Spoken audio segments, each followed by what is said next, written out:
Hello friends, welcome here to another video of life in Portugal with Indians. तो ये video मैं shoot कर रही हूँ एक मेरे सब्सक्राइबर की डिमांड पे। उन्होंने एक क्वेश्चन पूछा था कि यहाँ के मंथली एक्सपेंसेस क्या होते हैं, या लाइक उनका क्वेश्चन ये था कि मैं पोर्चुगल में काम करना चाहता हूँ but I want to know about work culture और मंथली एक्सपेंसेस क्या होते हैं।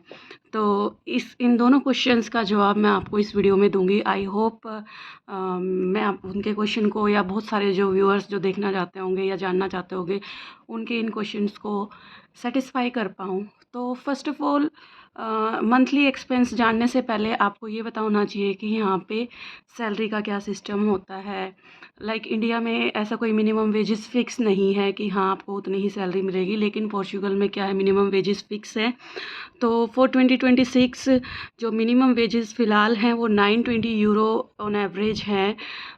लाइक किसी किसी एरिया में ये ज़्यादा भी हो सकते हैं, like not specifically, like most of the time on an average हम लगा के चले तो 920 यूरोज़ पर मंथ ये आपका मिनिमम वेजेस रहेगा। मतलब उतना आपको एम्प्लॉयर पे करेगा, उससे कम में मतलब उससे कम सैलरी आपको नहीं मिलेगी। मतलब 920 यूरोज़ आपको मिलने वाले हैं, और उससे ज़्यादा भी होते हैं, क्योंकि ये तो मैं आपको मिनिमम बता रही हूँ, ठीक है। तो ज़्यादा भी होते हैं, like it can go up to 2000 euro, 2500 euros.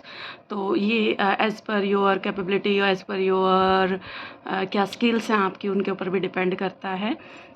तो बेसिकली हम मिनिमम को लेके चलेंगे और उसी के हिसाब से एक्सप्लेन करेंगे कि क्या मंथली वेजेस रहते हैं, ठीक है। तो सपोज़ आपकी इनकम 920 यूरोज़ है पर मंथ, और पोर्चुगल में आपको 14 सैलरी मिलती है। मतलब साल की 12 सैलरी, उसके अलावा 2 सैलरीज एक्स्ट्रा मिलती है एज़ बोनस, वो आपको देते हैं। तो 14 सैलरी होती है यहाँ पे।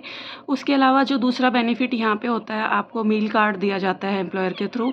तो earlier it was I think 6 euro something, लेकिन अभी ये बढ़ के हो गया 10 यूरो और 25 सेंट समथिंग। तो ऑन एवरेज और अराउंड लाइक ग्राउंड फिगर्स में रखते हैं तो 10 यूरो आपको पर वर्किंग डे खाने का मिलता है। मतलब ये नहीं कि आपको 30 डेज़ का मिलेगा, मतलब जितने आपके वर्किंग डे होंगे। सपोज़ 22 वर्किंग डेज़ है, क्योंकि यहाँ पे सैटरडे संडे ऑफ होता है, ठीक है। तो इस तरीके से आप अपना जैसे इनकम का लगा सकते हैं, अगर हम मिनिमम से शुरू करें तो, ठीक है। अब बात करते हैं कि कितना मंथली एक्सपेंस रहेगा। तो इस पे कुछ चीज़ें हैं, जो कुछ फैक्टर्स हैं जो इसको डिसाइड करने में हेल्प करते हैं, वो हम बात करेंगे, ठीक है। तो फर्स्ट ऑफ ऑल तो आपका लाइफस्टाइल किस तरीके का है उसके ऊपर डिपेंड करता है, वो चाहे आप पोर्चुगल में हैं चाहे इंडिया में हैं, ठीक है। तो एक ऑन एन एवरेज एक आइडियल जो मिडिल क्लास हम कह सकते हैं, उस तरीके का अगर हम लाइफस्टाइल जीते हैं तो आपका कितना क्या मंथली एक्सपेंस रहेगा उसके बारे में बात करते हैं, ठीक है।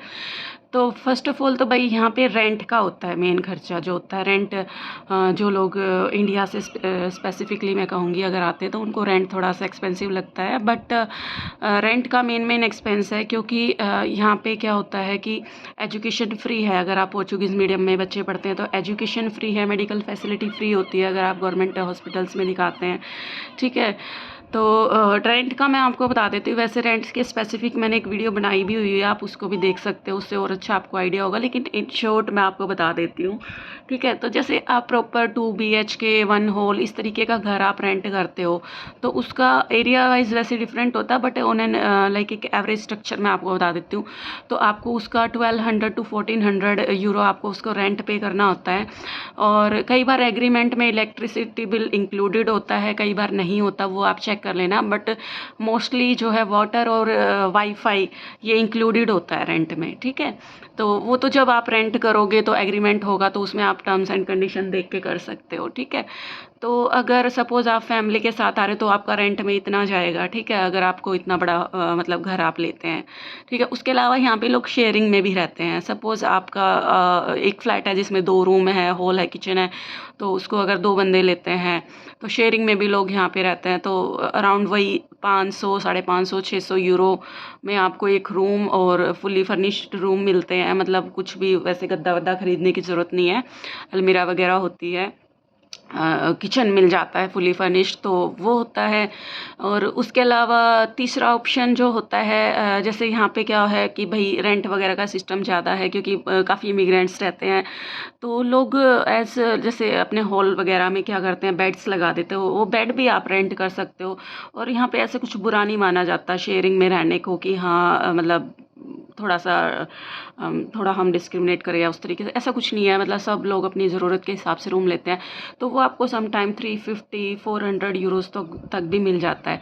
तो एज़ पर योर नीड आप सर्च कर सकते हो, और मैंने आपको प्राइसेस बता दिए, तो लगभग यही रहता है। थोड़ा बहुत ऊपर नीचे होता है एरिया के हिसाब से, या मतलब जो भी कंडीशंस होती है ओनर्स की उसके हिसाब से, बट ऑन एन एवरेज यही रहता है रेंट का। तो आप रेंट का लगा लीजिए। उसके अलावा जैसे अगर आप सिंगल पर्सन है और आप वर्किंग है, तो मील कार्ड आपको मिलता है, तो ग्रोसरी पे बहुत ज़्यादा आपका खर्चा नहीं होता, क्योंकि एक सिंगल इंडिविजुअल का खर्चा जो मील कार्ड होता है उससे इजीली हो जाता है, इतना ज़्यादा एक्सपेंसिव नहीं है। और जैसे फ्रूट्स और वेजिटेबल या इन सब ग्रोसरीज़ की मैं एक अलग से वीडियो बना दूंगी, उसमें आपको रेट का आइडिया हो जाएगा कि किस तरीके से है। मतलब नॉर्मल रेट में मिल जाती हैं सारी सब्जियां, लगभग 2-2.5 यूरो के अंदर मिल जाती है मोस्टली सब्जियां। कुछ एक होती हैं थोड़ी सी एक्सपेंसिव होती हैं, बट वो फिर मतलब जो नॉर्मल सब्जियां हैं वो आपको 2-2.5 यूरो तक मिल जाती है। फ्रूट्स का भी यही है, ठीक है। तो इंडिविजुअल का तो उतने में हो जाता है, लेकिन फिर वही है, अगर आपके साथ फैमिली है, बच्चे हैं, तो आप उसी हिसाब से लगा लीजिए। मे बी अगर बहुत अच्छे से आप करते हो और आपकी 4 जनों की फैमिली है, तो मे बी अराउंड 400 यूरो और 450 यूरोज़ में आपका खाना पीने का काफ़ी अच्छे से हो जाता है। मैं वेजिटेरियन हूँ, तो मैं उसके बारे में बता सकती हूँ। नॉन वेजिटेरियन का एक्चुअली मुझे प्राइस नहीं पता, क्योंकि भाई मतलब मैं नॉन वेजिटेरियन कभी ख़रीदती नहीं हूँ। तो खाने पीने का ये रहता है। उसके अलावा ट्रांसपोर्ट का है, तो ट्रांसपोर्ट का यहाँ पे ट्रांसपोर्ट कार्ड बनता है। अर्लियर जो था वो 40 यूरोज़ पे करना होता था। अब मे बी बढ़ गया हो, तो थोड़ा बहुत बढ़ा होगा, मे बी बड़ा, अगर बढ़ा होगा तो 5 यूरोज़ या समथिंग। तो आप 40 ही लगा के चलो, 40 यूरोज़ ही लगा के चलो, तो 40 यूरो आपको ट्रैवल कार्ड 1 महीने का आप रिचार्ज करा लेते हो, जो कि वैलिड होता है बोट्स में भी, ट्रेन्स में भी, बसेस में। तो वही एक ट्रैवल कार्ड है, आप 40 यूरोज़ में रिचार्ज करें और मंथली आप ट्रैवल कर सकते हो, ठीक है। उसके अलावा स्टूडेंट्स के लिए यहाँ पे फ्री होता है, मतलब ट्रैवल का ना, उसके लिए उसको पे नहीं करना होता, ठीक है। बाकी यही रहता है खाना पीना। हाँ, अगर मैं बात करूँ जैसे इंडियन फूड की बात करूँ, तो थोड़ा एक्सपेंसिव है यहाँ पे। इंडियन मील काफ़ी एक्सपेंसिव लगेगा आपको, क्योंकि हम इंडियंस की, अगर मैं जैसे जो मेरे व्यूअर्स थे वो इंडिया से थे, तो अगर इंडिया की बात करूँ तो हम लोग ज़्यादा प्रीफर करते हैं घर पे ही खाना। और इंडिया में क्योंकि बहुत ज़्यादा अवेलेबिलिटी है छोटे छोटे स्टॉल्स की, रेस्टोरेंट्स की, इंडियन फूड की, तो वो उतना एक्सपेंसिव होता भी नहीं है। बट यहाँ पे कंपैरेटिवली काफ़ी एक्सपेंसिव होता है इंडियन फूड। तो लेकिन ऐसा भी नहीं है कि आप जा ही नहीं सकते, मतलब मंथ में 1 बार 2 बार अगर आप जाओगे, तो आई डोंट थिंक कि वो आपके बजट को उतना ज़्यादा इफ़ेक्ट करेगा। तो यही है कि रेंट का हो गया आपका, आप अपने हिसाब से मैं लाइक एस्टिमेट लगा सकते हैं। फूड का मैंने आपको बता दिया, बहुत ज़्यादा एक्सपेंसिव नहीं है। लाइक सपोज़ एक 1 लीटर दूध की जो बोतल होती है यहाँ पे 1 यूरो 20 सेंट की आती है। फिर उसमें भी वैरायटी होती है, बट जो हम लेते हैं उसका मैं बता रही हूँ, ठीक है। और वेजिटेबल्स फॉर एग्जांपल कैप्सिकम है, तो 2 यूरो समथिंग। वो जैसे रेट जो होता है वो फ्लक्चुएट होता रहता है। तो मेन जो आई थिंक एक्सपेंस है यहाँ पे सिर्फ आपका रेंट का आने वाला है, अगर आप एज एन इमिग्रेंट यहाँ पे शिफ्ट होने वाले हो, क्योंकि आपकी जो है मेडिकल फैसिलिटी फ्री होती है गवर्नमेंट हॉस्पिटल्स में। उसके अलावा एजुकेशन आपकी फ्री रहेगी। ट्रैवल का भी 40 यूरोज़ आई डोंट थिंक कि बहुत ज़्यादा है यहाँ की, लाइक यहाँ की फैसिलिटीज़ को देखते हुए। तो ये आपका एक्सपेंस रहेगा। आई होप आपको आइडिया मिला हो, और अगर फिर भी आपके कोई क्वेश्चंस हैं तो आप मुझे कमेंट सेक्शन में पूछ लेना। और किसी स्पेसिफिक टॉपिक पे अगर आपको वीडियो चाहिए तो वो भी आप मुझे कमेंट सेक्शन में मेंशन कर देना। Thank you so much for watching this video. I hope ये वीडियो आपके लिए हेल्पफुल रही हो।